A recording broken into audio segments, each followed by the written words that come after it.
All right, good afternoon. My name is Christian Davies. I'm the Gene Jones Director of Public Programs here at the Nevada Museum of Art.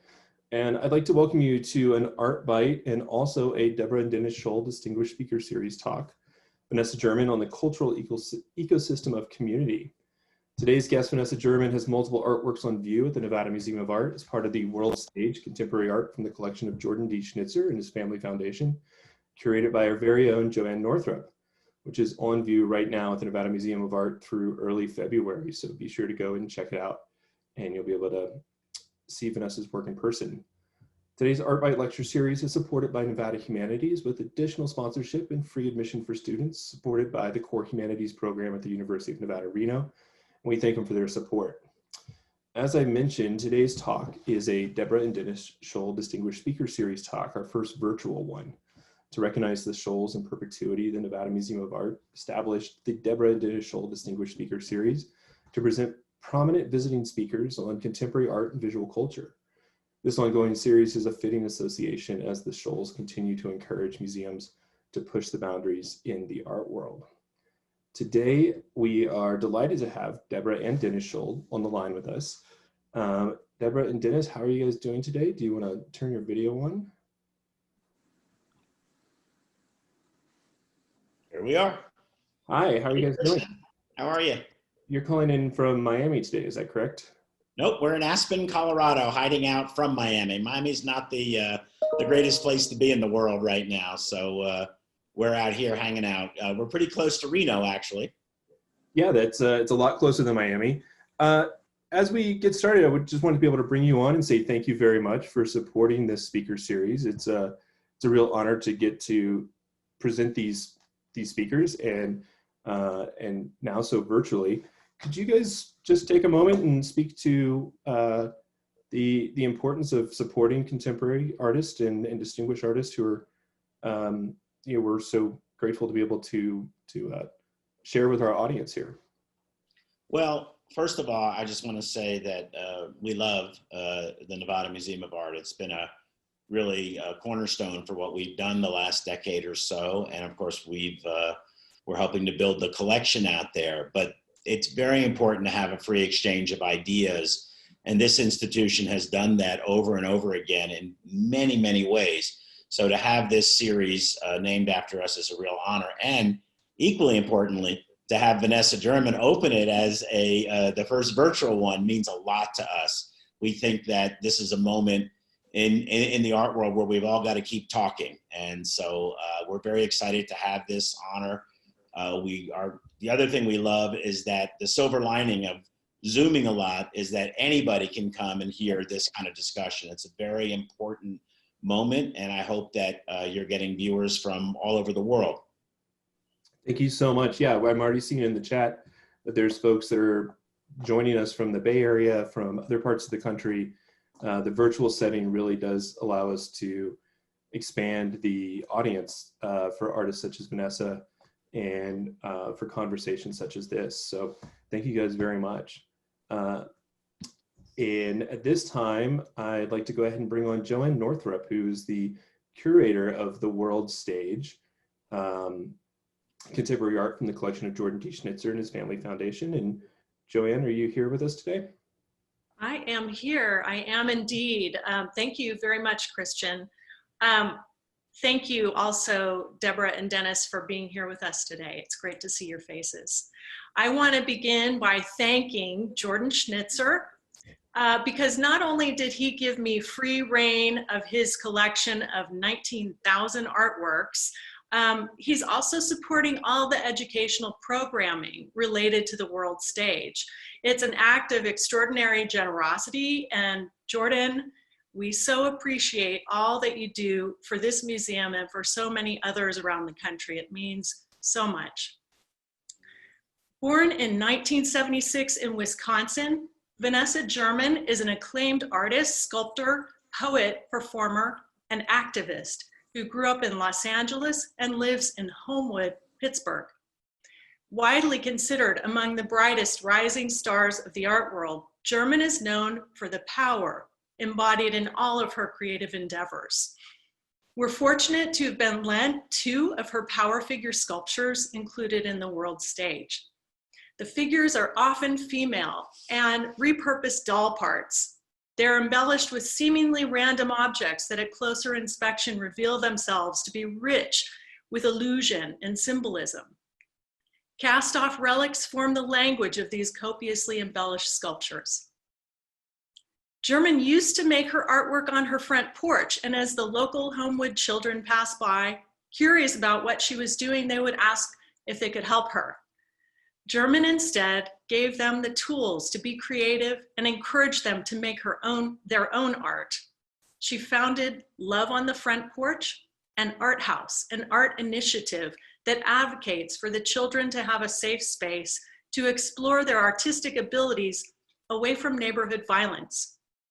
Her work is in private collections, such as the Jordan Schnitzer Family Foundation, as well as in public collections, including Everson Museum of Art, Figge Art Museum, Flint Institute of Arts, Spelman College Museum of Fine Art, Crystal Bridges Museum of American Art, David C. Driscoll Center, Snite Museum of Art, Wadsworth Atheneum Museum of Art, and Welland Museum of Art at Hamilton College. German's fine artwork has been exhibited widely, most recently at the Figge Art Museum, the Union for Contemporary Art, the Fraulein Museum of Art at the University of Virginia, Flint Institute of Arts, Mattress Factory, Everson Museum of Art, Spelman College Museum of Fine Art, Wadsworth Atheneum Museum of Art, Studio Museum, Ringling Museum of Art, and Crystal Bridges Museum of American Art.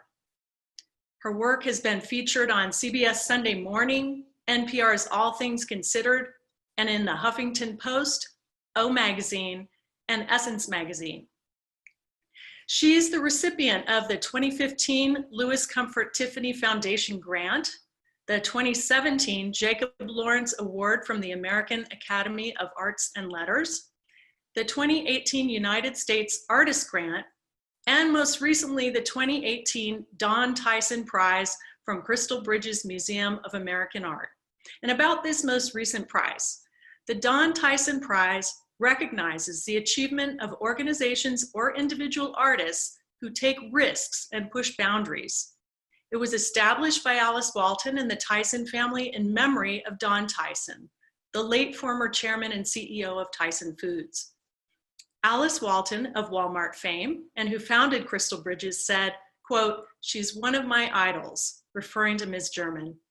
The first time I saw her art at Crystal Bridges, I knew nothing about her or her art. I started crying. Then I learned her story and it became even more powerful for me. As a citizen artist, German explores the power of art and love as a transformative force in the dynamic cultural ecosystem of communities and neighborhoods.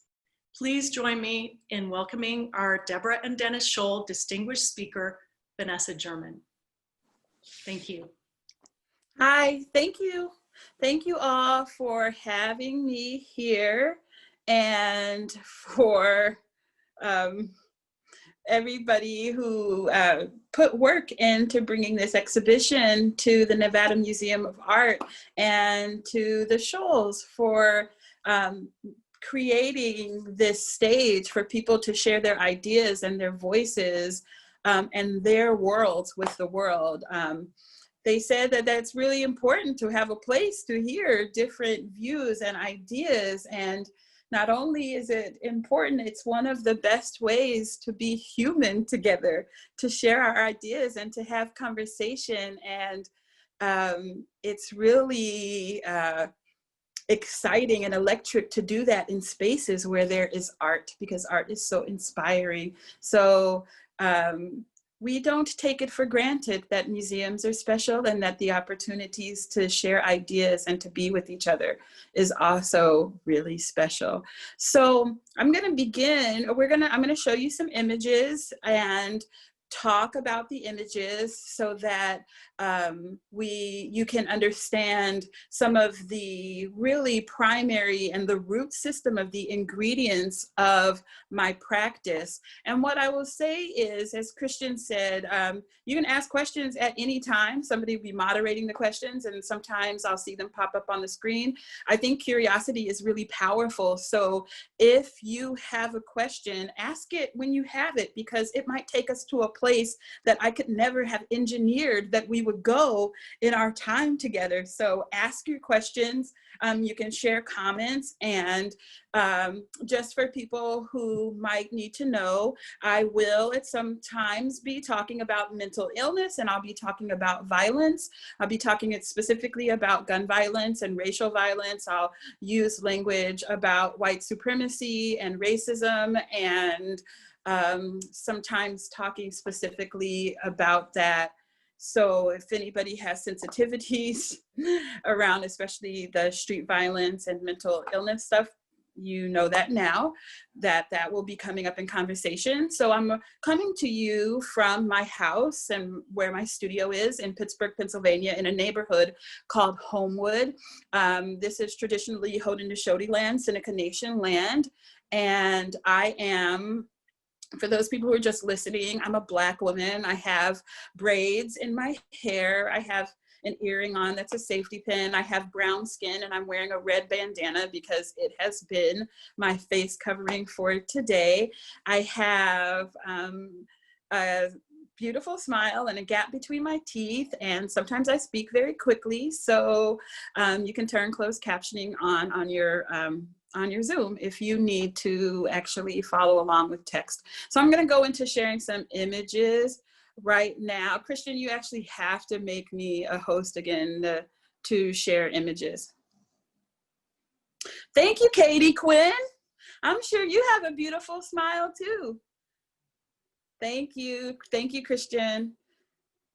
So I'm going to start out showing you an image that is really important to understanding the root system and the ecosystem of my practice. And by the root system, I'm talking about the places where my ideas and where the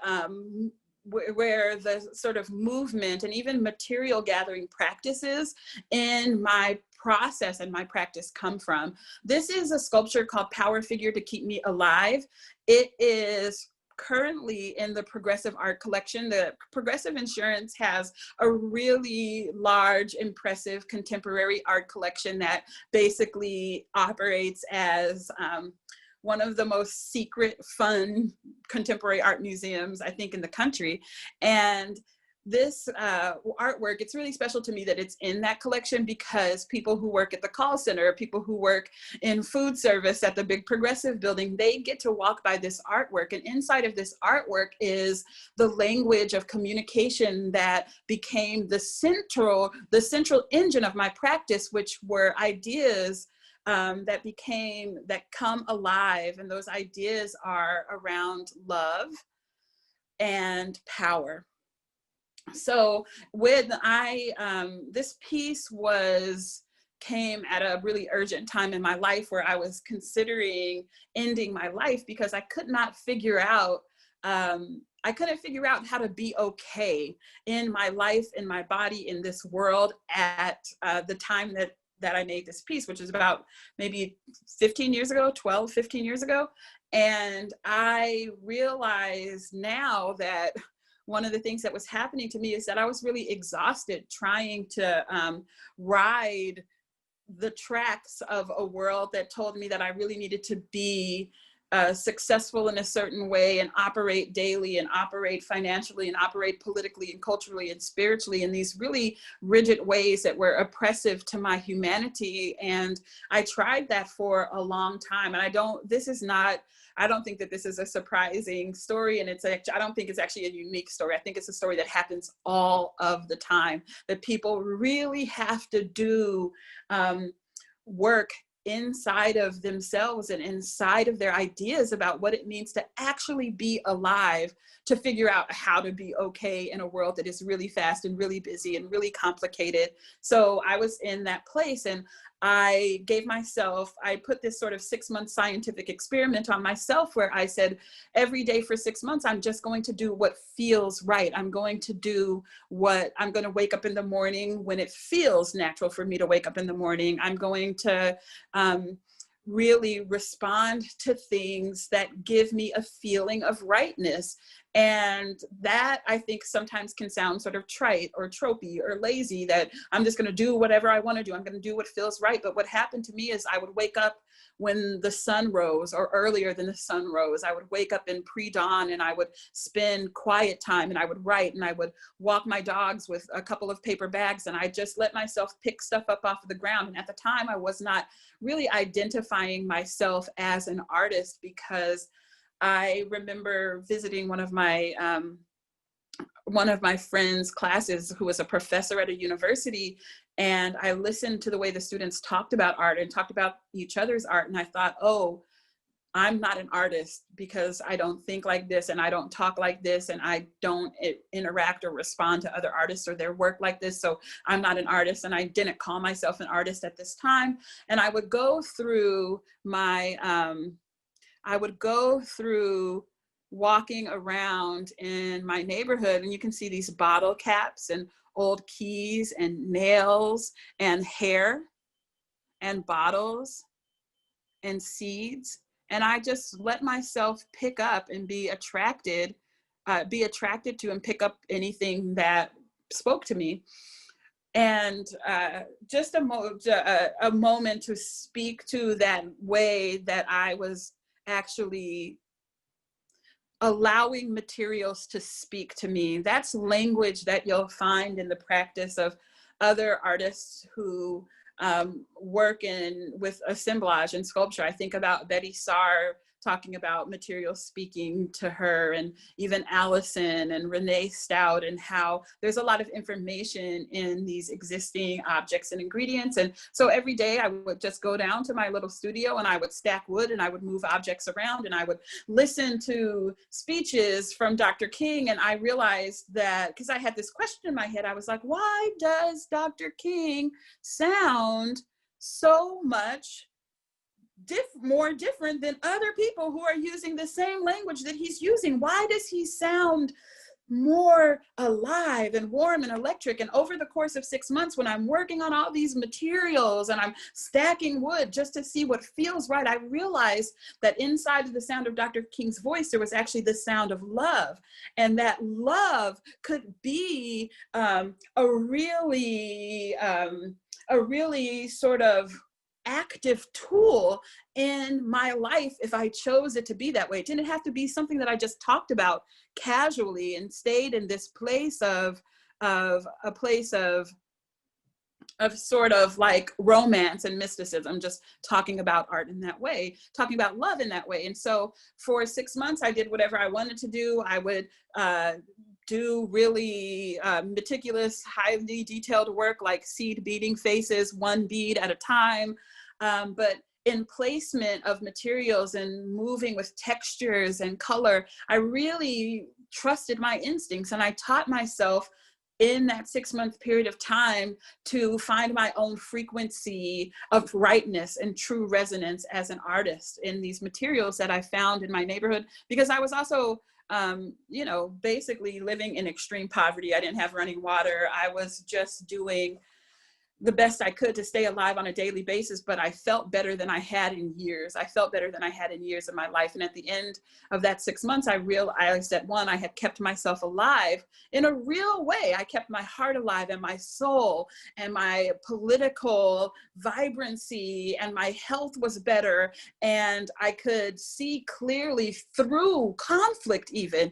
I was just less weighted, and the sort of browning of despair had been lifted off of my heart and off of my spirit, and through the process of making art. So for those of you who are listening to my voice right now, who are artists, you know that sometimes something happens to you when you're making the work, that inside of the process, and the neuroscience about creativity and imagination, it confirms that things are happening to you, powerful things are happening to your physiology, to your being when you are making art. Well, all of those things, I've since in doing more research and talking to more people, that's just ancient human technology. It is a way that human beings have been in connection with themselves, their ancestors, their spiritual consciousness. It's actually only, in recent human history that we have not been in deep medicinal generative relationship with the power of creativity on a daily human technology basis. So this work taught me that my whole life could be sustained, because these pieces ended up going into collections, and I had actual money for one of the first times in my life. So all of that information is important for everything else that you're about to see here. One, what you understand is that I'm not just producing work I'm not just producing art, objects of art. I am making work that has power, that has purpose, that I recognize there is deep purpose inside of every aspect of the process, and that my wholeness is a part of it, that I'm not just active in this process as an artist and as a creative laborer, but that my wholeness, all of my identities are active in this practice. And it is a practice that is both conceptual, it is spiritual, it is political. So it rejects all of the segregations and all of the margins of that white supremacy really relies on to oppress people. My practice not only rejects and resists those, but it insists on the entanglement of infinite connection. So all of that matters to what we're about to see next. Inviting you now into my actual studio space. You see the door of my studio there. You see a Puerto Rican flag, a bottle tree, an artwork from the artist Alicia Wormsley that says there are Black people in the future. But what you also see is just a lot of color. You see beauty, you see an intentional space, you see this intentional space that is public facing, that my neighbors enjoy, that people take time to take pictures of. Because when, I realized when we were building the art house, which I'll show you images of later, how impactful it was to everybody in my neighborhood just to see beauty actively happening for the sake of the beauty and to be a part of that. And so I think about how powerful beauty is as a disruption to misery and as a disruption to sort of a rhythm that beauty can really insert like disruptive ecstasy into the normal rhythms of the day. And so I'm bringing you into the space of my studio and my home, because while I'm speaking to you as a distinguished artist in a lecture, I believe that human beings all hold a singular, miraculous magnificence in the breadth of our humanness alone, and that those connections are not at all interrupted by any kind of hierarchy, that we're the longest continually running truth on the planet Earth is that we are all here together. Very few human beings have been off of the planet Earth. We're just really all here together. So the title that I give myself is Citizen Artist. And I call myself a citizen artist because when I came through that time of really planning both a suicide and planning a scientific experiment to see if I could keep myself from committing suicide, from ending my own life in the malaise of a long despair, I, listening to King's speeches and realizing that I was creating and had the power and the authority to create my own ecosystem of living, that I could actually define my own success, and like all those things that you might hear about in like motivational speakers. Like I had to figure that stuff out in a real way in my physical body and in my living heart. And so I started calling myself a citizen artist because I found that the ways that my practice was most alive really came through being in relationship with other human beings and allowing the artwork to be powerful deliberately. And so the first parts of the first words of the definition of citizen artist are, the definition citizen is an inhabitant of. So I really work to center my identities as a citizen of my neighborhood, as a citizen of the queer community, as a citizen of the Black community, as a citizen of the planet Earth. I inhabit all of my citizenship with the central engine of love and art. And I realized the very best way for me to be alive would be to share what I love, because that will make more love. And so I share art. And I know that it might sound really simple and romantic and like an easy phrase to say. At the center of my life is love and art, and I decided to share art to make more love.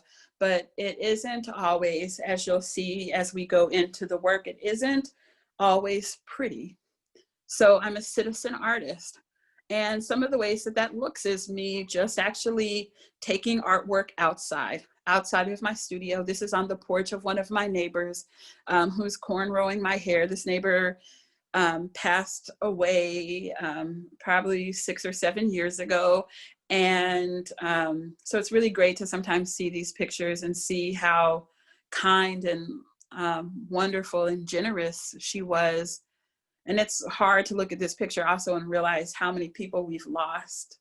But the most amazing artist talks I found that I was having was just outside with people who a lot of times didn't feel welcome in museums, felt like museums were extremely exclusive spaces that they weren't wanted in. And so I would bring artwork outside and they would say, oh, you made that. And where did you make that? You made that in that house right there. Oh, I think I saw you in the newspaper. I didn't know you lived here. And I would see that, you know, just talking about the artwork and realizing that I made it right up the street from where they lived, people would look at our neighborhood differently. They would look at the possibilities of what you were able to do right where you were differently when I would just take artwork outside and talk about it.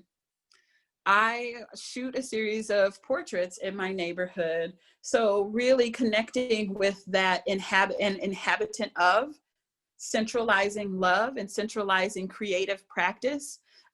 This is a series of portraits that I do called The Blacks, and I call it The Blacks because I was listening to a young white woman on a panel in Chicago talk about how violence in Chicago was a problem for the Blacks. It was the Blacks that were doing it. It was the Blacks' problem, and the Blacks should fix it. And I was waiting for somebody on the panel to explain to the woman the violence of what she was doing by saying that, but nobody stopped her and nobody sort of redirected the conversation from those ideas.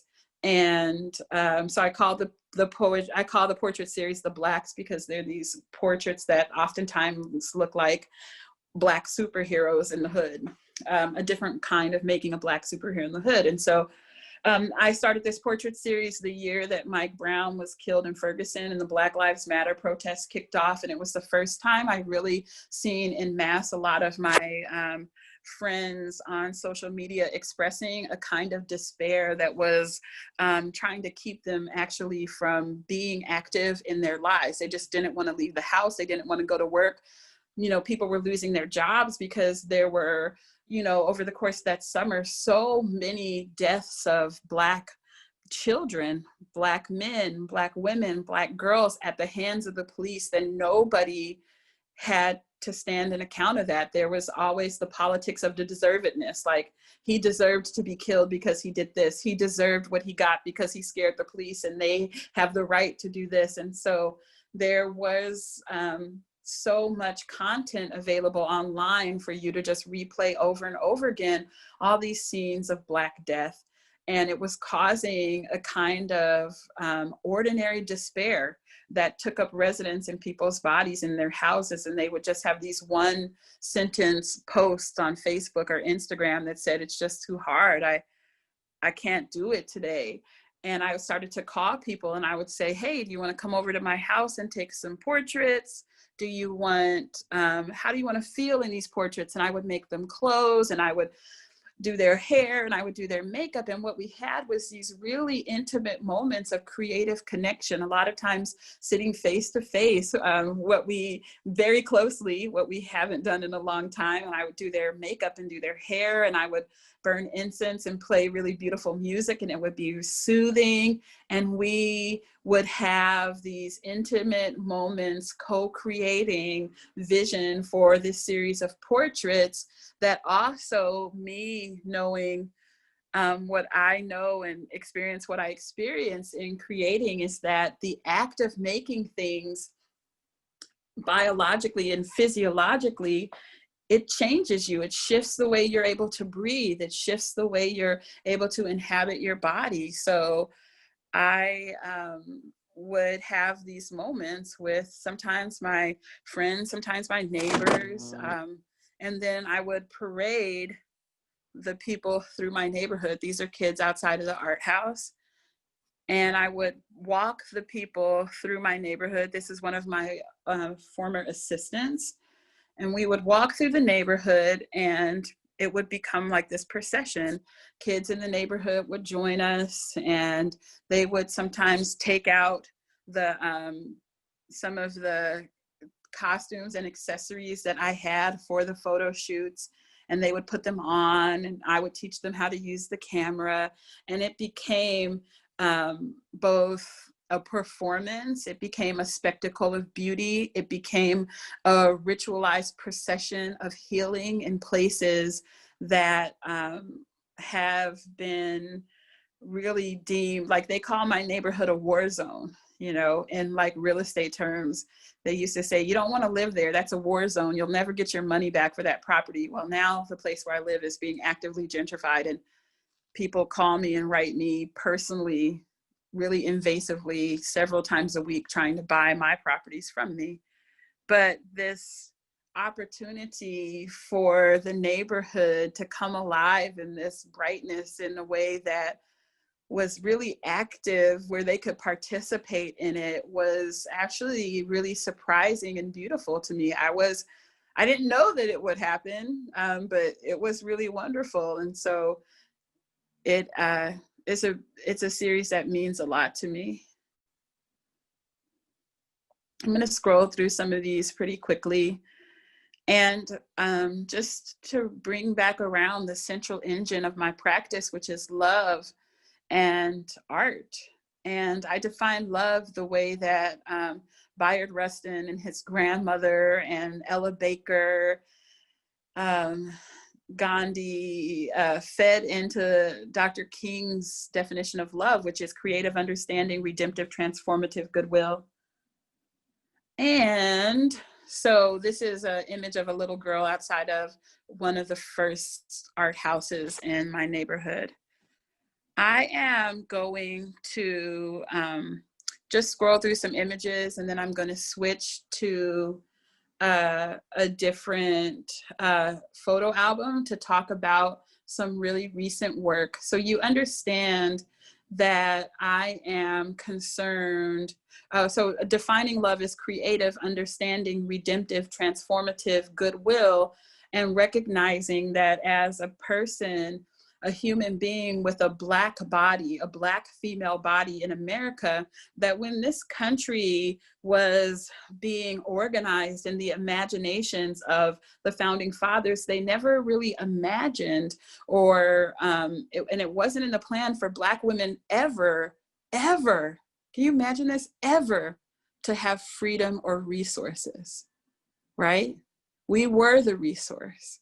Our ovaries were so valuable to Thomas Jefferson, you know, the offspring, like we were never supposed to have freedom or resources. So to have the privilege now to be a Black woman and to be able to create a life based through the power of my imagination is something that is, it's really radical and powerful for me. And so I don't take it for granted.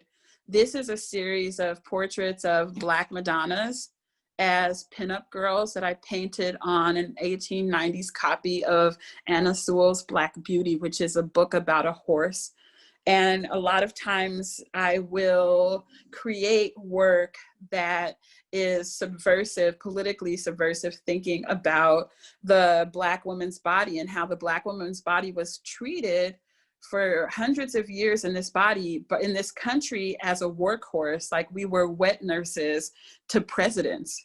You know, it was literally our bodies that gave strength to the leaders of this country, but we were never supposed to have freedom or resources here. We were never actually supposed to be seen as beautiful or whole human beings, just to be that workhorse.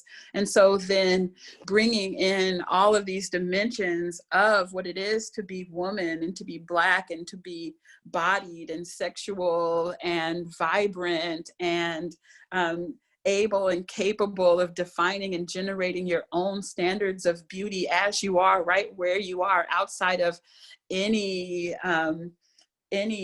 sort of spears of white supremacy. So this series of me co-opting, appropriating a book about a Black horse and turning it into a series of sexy, Black, colorful, fun pinup paintings of the most powerful creative deity, which is the Black Madonna. This is Serena Williams as the Black Madonna on the cover of Vogue the year that she was going in for the Grand Slam. So I appropriated a bunch of copies of Vogue magazine. This is me appropriating the maps from the Met, because I wanted to be in the Met. So I took them and painted Black Madonnas and pinups on them and then stuck them back into the magazine rack at the Met, some of them. So I'm going to show you, a few more images before I switch over. This is a piece of, again, of me taking the work out onto the street. I take the work onto city buses and just see what happens, see what kind of conversations come. This is a photograph that my friend Heather Mole shot of me. It's me wearing a skirt that I made and I hand stitched from several bed sheets. And this photograph is called Gun with the Wind.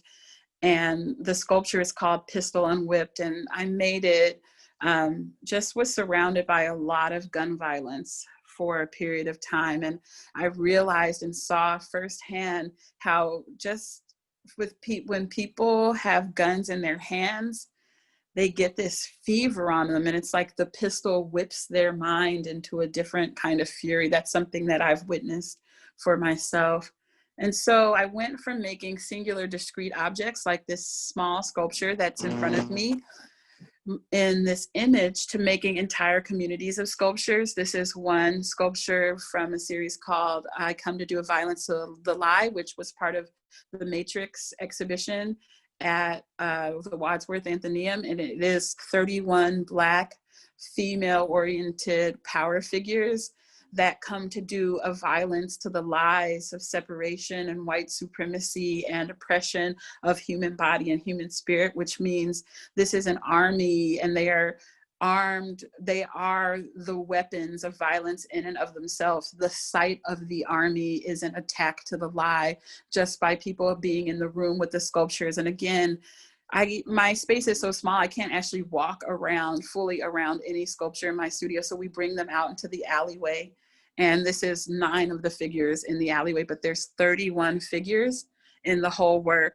And bringing artwork outside invites conversations and interactions and affirmation of relationships in ways that are new and electric and alive and powerful and open up possibilities in ways that I have not ever even been able to engineer. It's really magical to bring the work outside.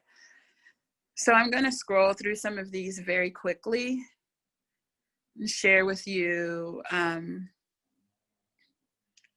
going to share with you, sorry about this. I'm going to share with you some images of the art house. but I'll share with this work with you first. So this is a work that I did called Laquisha, Washington Crosses the Delaware. It's from an installation called Miracles and Glory Abound. So if you just look at the first initials of Miracles and Glory Abound, and it is an installation that is a mythical city park. And the central monument of the city park is this 16-foot boat. And it is a sculptural incarnation of Washington crossing the Delaware, which they call the most famous painting in America. You can see in this image that we're photographing it in a vacant lot behind and side of my house. And we have a poster of Washington crossing the Delaware because it helped me to put all of the figures into the boat. And this is sort of what the boat looked like in the alleyway. It's 13 Black female hybrid figures. So sometimes they're hybrids of animals and figures. And there's 12 figures in Washington crossing the Delaware. This actually has the central Washington figure is carrying an infant in its arms, and that's Laquisha, Washington crossing the Delaware. This is an installation view because I create the entire city park. I create the monument and the water around the monument and all the figures in the park that are sort of wild and sometimes grotesque and brilliant, and they're walking pigs, and they have limbs bursting out of their heads, and part of their faces are crystals, and they have feet coming out of their eyes. And this is wild, robust, strange collection of figures at a not real city park in this place of theater. And this work really, for me, when I found out that they call Washington Crosses the Delaware the most famous painting in America, but that it is mythical, like it was painted in Germany. Leutze painted several different versions of it. It's, physically impossible for all of those figures to have been in that boat at that time. And it just, there was all this myth inside of it. And I thought about who has the power to make myth, and that painting stands so far into the future, and who gets to make those stories and make those images and shape shift stories in ways that affirm and uphold and become the foundation to lies. Who gets to do that, or truth? So this is that work in the Flint Institute of Art, and it's a series of little girls, because the whole boat is led by a figure of a Black girl figure, and her entire skirt just becomes the river that the boat floats on. And these are little girls just pretending to be that figure. And the next things that I'm going to show you before I switch over, and sorry that I have to scroll because the Zoom does not allow me to, doesn't allow me to click through the images. So the art house started, whereas you heard Joanne say, like, I would make work on my front porch and kids would come and ask me if they could help, and they would ask, and I would tell them no, because some of the kids they said, my grandmother says you don't go to church, and the woman that you live with isn't your sister or your cousin. They think you're weird, Miss Vanessa. And I would tell the kids they couldn't come into my yard because I didn't want anybody to think anything wrong was happening. But eventually the kids jumped my fence. Me and my former partner, my partner was a scene designer, and they shared all this old paint and paintbrushes, and I pulled out old paint and brought the pieces of wood and slate from abandoned houses around the neighborhood, and the kids would paint on it. Eventually, when I would get a snack, the kids would be like, we want a snack too. So I started feeding the kids, and people would drop off paint, and the guys who lived across the street who were in street pharmaceuticals would always hand me like money to get the kids pizza. I took down my Instagram because I'm being stalked. And that's the answer to that question. How long does it take to make each one of these sculptures? Do you have a vision for each sculpture in advance? I'll answer those questions as we go through. So this grew from my front porch to me using a house next door that was a public housing house, and moving from the public housing house, which is this house right here, and eventually buying a couple houses at the end of the street and really working to make those houses spectacles of beauty. People in the neighborhood would just stop by and work on the mosaic a little bit at a time while they waited for the bus. And I couldn't afford to do the whole house, so I let people sponsor stars on the side of the house and the names of their loved ones to get some more money to finish the house.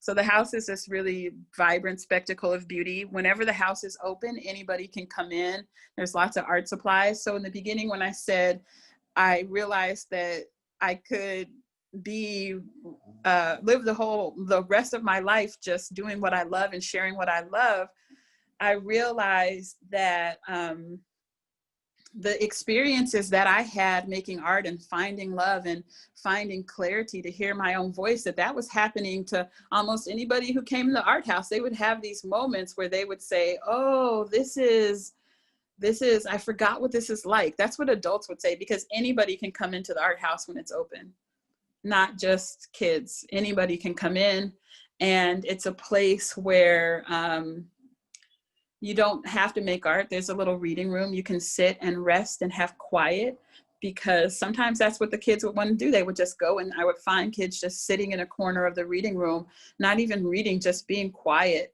And it became a space that could become alive the way that people needed it to be alive. And it was really important in the space to have beauty and to have joy. And we would always have dance parties at the end of the art house. It's what you see here. It's like one of these little dance parties.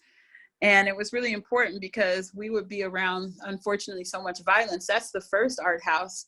If you look at that house, you can see in the window, it says art there, but there's a man who's dead outside of it on the street. And so knowing what we know about trauma and the way that trauma affects the body, it's really important to have places of joy and places of ecstasy and places of creative freedom, because it's healing to that parts of your nervous system that take on the stress hormones in time of trauma and times of violence. So it's really, this is a photograph just of something that was really horrible.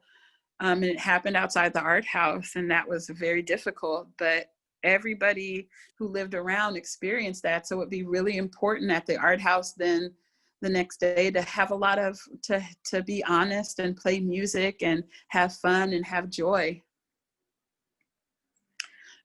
So before we're done, I'm just going to share with you some more recent work. And in the recent work, I'll use some of these more recent works to share with you, though, to answer the last questions that I had. And if anybody else has any other questions, feel free to ask them. So I'm going to share with you work from my show Trampoline that was at Fort Gansevoort in partnership with my gallery in New York, Pavel Zubik. That was last fall in New York, and I'm going to share with you some work that was at the ADAA at the Armory this year. So this is work from Trampoline, which was at Fort Gansevoort, and inside of these works, I'm still moving with assemblage and thinking about the Black body and power and the simultaneity of time inside of the body, the past, present, and future in the body. So if you look at the piece that's holding the green snake, you'll see closely that there are eyes in her skirt, and that her body, the body of the figure, is made up of so many different kinds of objects. Looking at the shoes, looking at the old carved wooden rail places, because those objects have history and the body carries so much history inside of it. I'm thinking about how our DNA has like 500 years worth of genetic information that we're literally carrying our people around with us, and we're carrying them into the future. And then with all that information in our bodies, how do we have access to it? Do we try to have access to it? Are we in relationship with that information consciously and deliberately? The piece right here is called, this piece and I think I have another image of it, but the piece with the two birds on the head is called, How Can I Love You with Capitalism? And if it's possible for me to love you, please tell me how it's possible to love you through capitalism. And this show was a series of protective power figures that confronted the love and tenderness and spaces of grief and healing, that deep relationship and intimacy between Black women and human beings, what is possible in those places, and how necessary those relationships and that deep and soulful intimacy is in the world that we live in, when you have the opportunity to see so much Black death. How do you resist misery? I think about that phrase from the professor at UCLA, Lene Denise, who said, like, to be Black on this land right now, to be Indigenous on this land right now means that you have to actively resist misery. And so thinking about how love and art and creativity and intimacy and vulnerability are a part of that. This is the second floor of that show. It's a 3-floor show, and just showing you some images that this is a piece called The Runner. And it speaks to, I think about, you know, the Black female body and what it is to have this body on this land at this time with this history, and how finally people seem to be listening to what it is to consider really respecting and protecting Black women. This is a work from earlier this year called Black Girl with Snakes. And it's a large work, and everything in the work means something. I work on several pieces at once, and there are hours and hours and hours of work in them. It's not something that I actually quantify every, you know, how much time it actually takes me to make something, because honestly, and those people who are artists on the webinar right now, you know that it's not just the active time of building the piece, but how the piece, the ideas gestate inside of you. And that time is really important.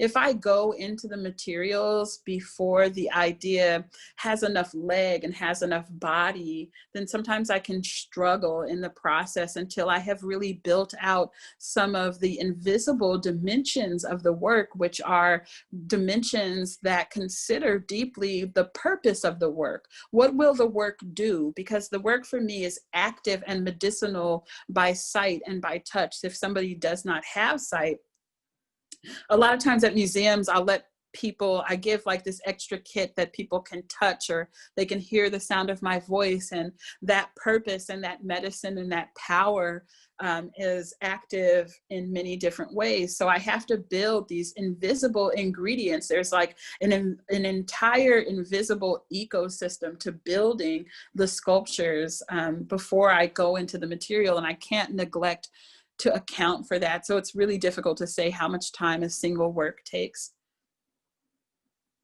This is a work called The Embrace, and it's partially inspired aesthetically by The Kiss, by Klimt's The Kiss. There was a boy in my neighborhood who got into an abandoned building, a Black boy who got into an abandoned building and committed suicide, and people were so surprised by that. And I was like, why are you surprised? Like, he was a soft, tender Black boy in a world that doesn't really have you know, safe passage for soft, tender, loving Black boys who want to wear roses in their hair and lip gloss, and that's a hard path. And so this work is a celebration of Black boys falling in love with Black boys. And this is just an image of me in my garden in Homewood, inspired by Viola Davis's cover that was inspired by the photograph of the enslaved man with all of they call it the tree man, when he has the body of scars on his back. This is me in the vibrant eruption of growth and flower and love in the garden. And it is an image that one of my dear friends took of me. This is a close-up of the Capitalism, How Can I Love You work. And all of these works are acts of love in process in my studio, but it's a dimensional practice. So they are active in my political identity, because it is, you know, how often do you go into museums and see very few human forms represented and very few types of human beings represented? So it is even being a Black woman sculptor, making the Black form is something that, you know, people question me about. And so bringing in that dimensional practice, the political, the cultural, the spiritual practice, all inside of a wholeness of being myself as a citizen and as an artist, is a landscape. This is a work called More Than One Thing Is Happening at the Same Time. Inside of this world that we live in right now is, I feel like it's really powerful, deeply loving work to even say that as a Black, queer artist, female artist on this land at this time, I pay very close attention to myself and to protecting my creative space. Like, those are all statements of deep love that are also politically radical statements in a world where Black women were never supposed to have freedom, were never imagined to have freedom or resources. And so every part of my practice is a beautiful insistence on a future where all human beings can be as creative and courageous and loving as they can dare to be, without accumulating violence or accumulating shame. So I'm going to take some questions now. And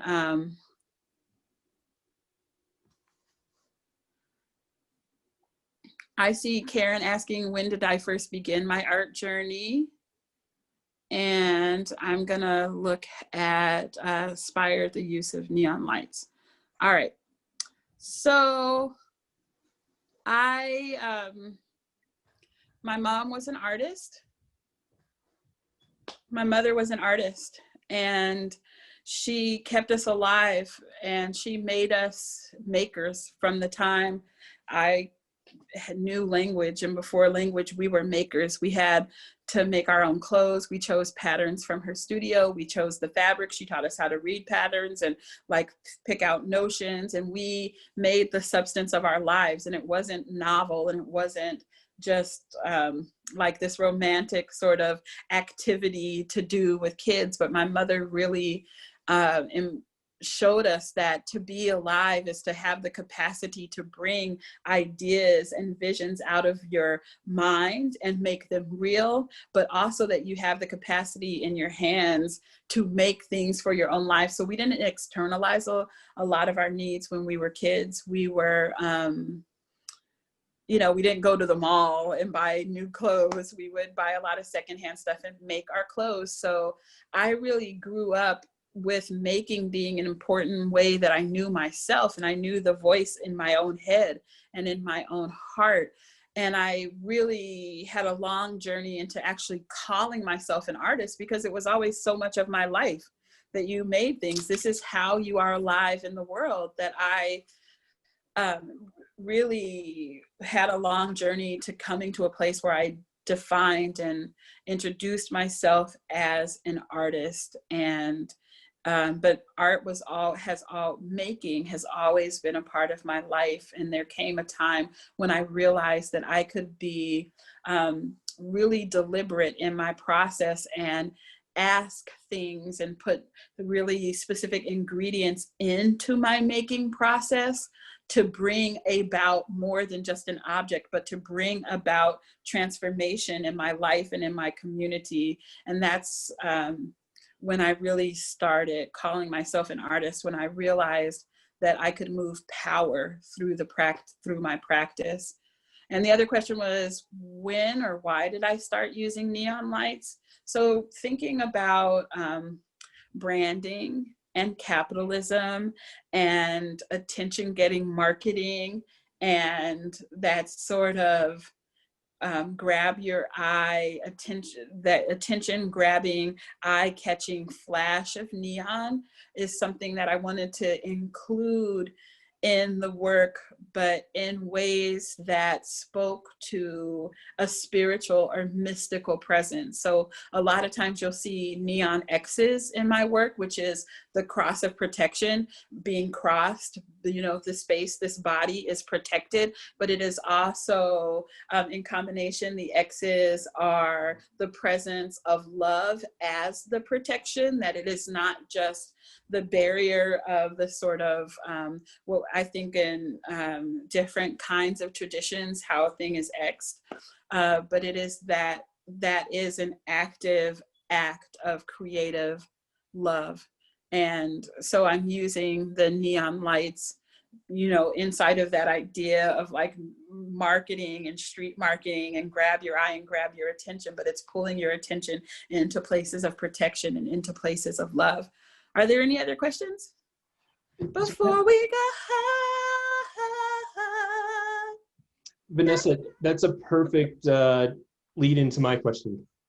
I know that performance is a large part of your practice as well, and poetry. And today you talked a lot about the visual side of your practice and being an inhabitant of your community. But I know that performance is something that requires an audience, and that you do in your community and in your neighborhood. Can you speak to a little bit of your performative practice and the interplay between it and what you've shared with us today?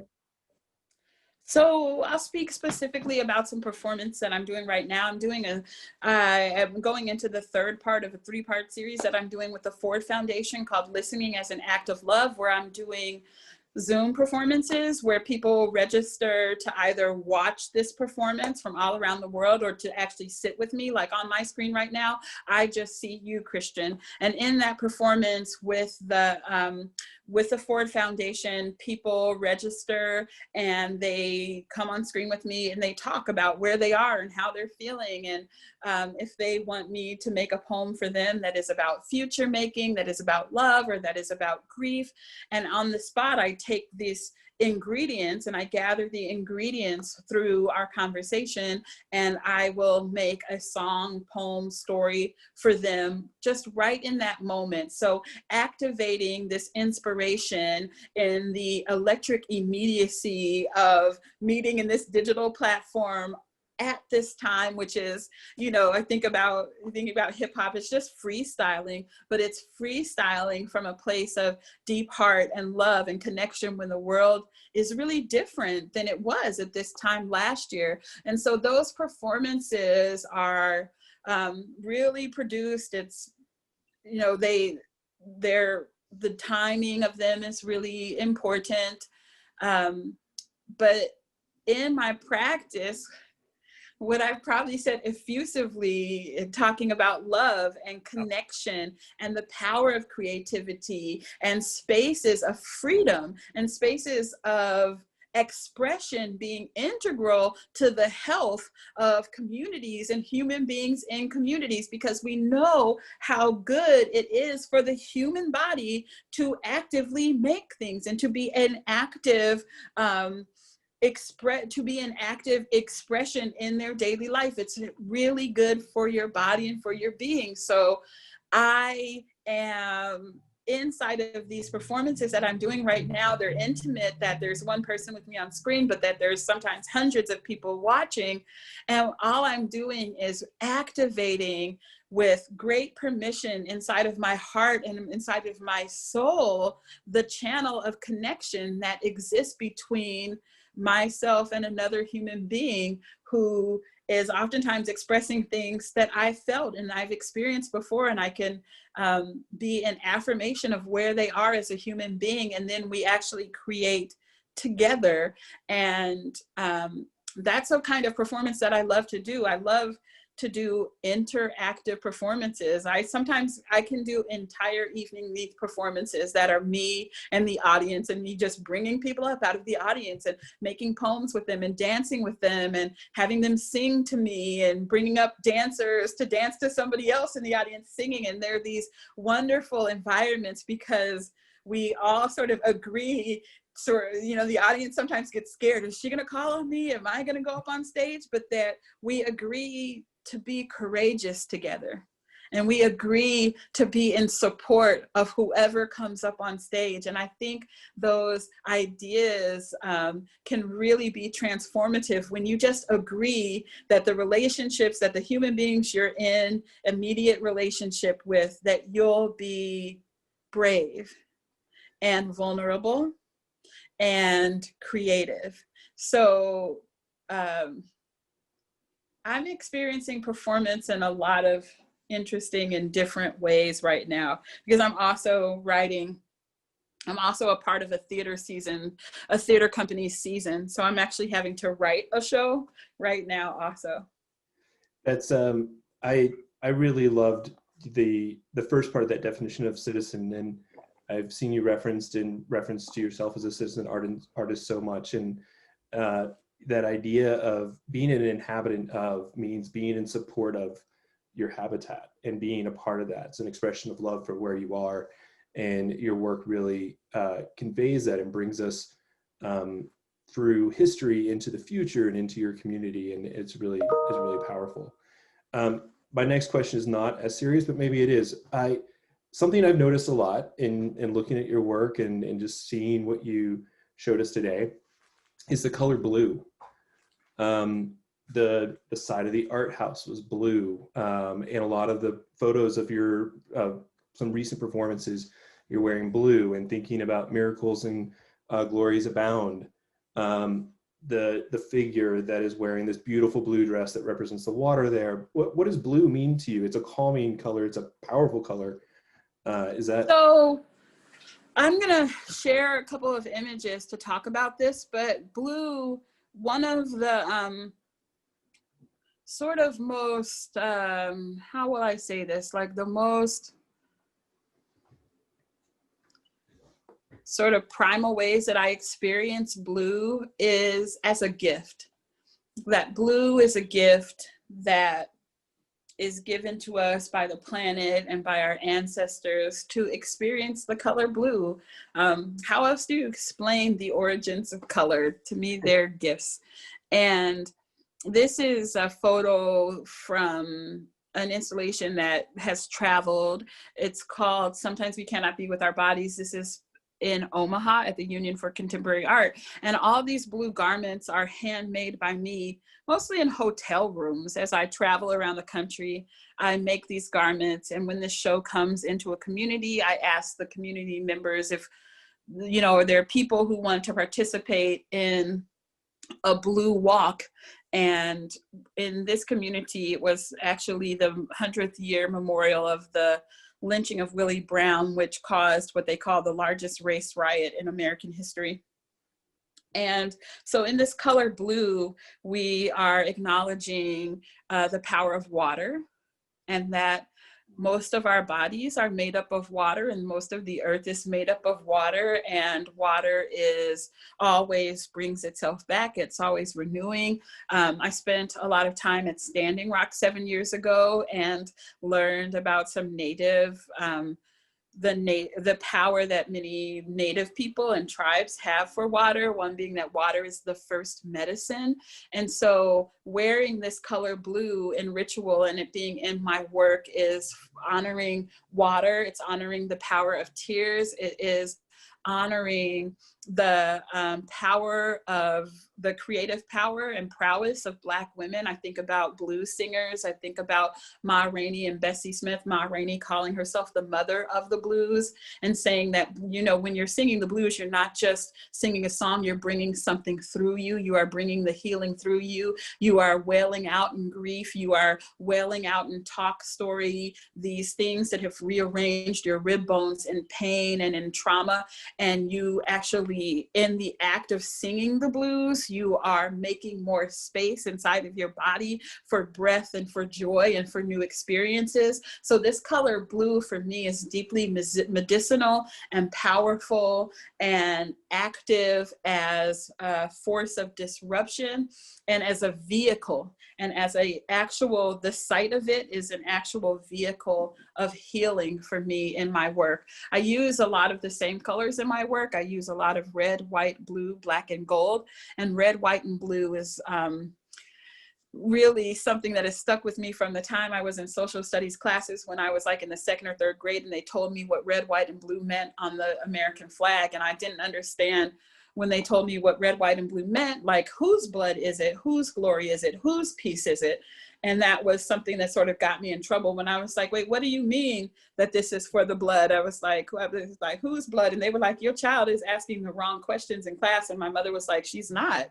Like, she's not at that's not the wrong question. So what I said before about things being political, cultural, spiritual, and in the simultaneity of time, the past, present, and the future. So the color blue also means something for me in that same strata: political, cultural, spiritual, past, present, and future. Thank you so much. That yeah, I kept seeing the blue, and it's so striking, and it makes perfect sense in thinking about your work and art as a vehicle of love, which I think should be, you know, spiritual, cultural, and political at the same time. I'm going to see if we have any more questions here. Thank you everybody for hanging on, for going over. We went over a little over time, but I think it was well worth it, and I'm happy to stay on if we have any more questions from the audience. A lot of the chat people were really moved and thankful for your talk today. Thank you, everyone. If we don't have any more questions, I'm going to say thank you so much, Vanessa. Thank you for taking the time, rearranging some travel for us, sharing your work. I'd like to remind everybody, there are, I believe, 2, maybe 3 power figures on view right now at the Nevada Museum of Art as part of the World Stage, contemporary art from the collection of Jordan D. Schnitzer and his family foundation. I'd like to also thank Deborah and Dennis Scholl again for their generous support for this distinguished lecture speaker series, as well as Nevada Humanities and the Core Humanities program at the University of Nevada, Reno. Thank you to Joanne Northrup for organizing this show and introducing our speaker today. Vanessa, thank you again. It's just a real pleasure to speak with you. The previous opportunities I've had to speak with you, they are as transformative as your work can be, and the love is very clear and present. And I hope that everybody listening today got to experience that as well. With that, we're going to go ahead and conclude our talk. Vanessa, thanks again, and safe travels, and can't wait to see Thank you so much. what's going next. Thank you, everyone. Have a wonderful day. Sweet dreams, and be safe, be well. Thanks, everybody. Thanks.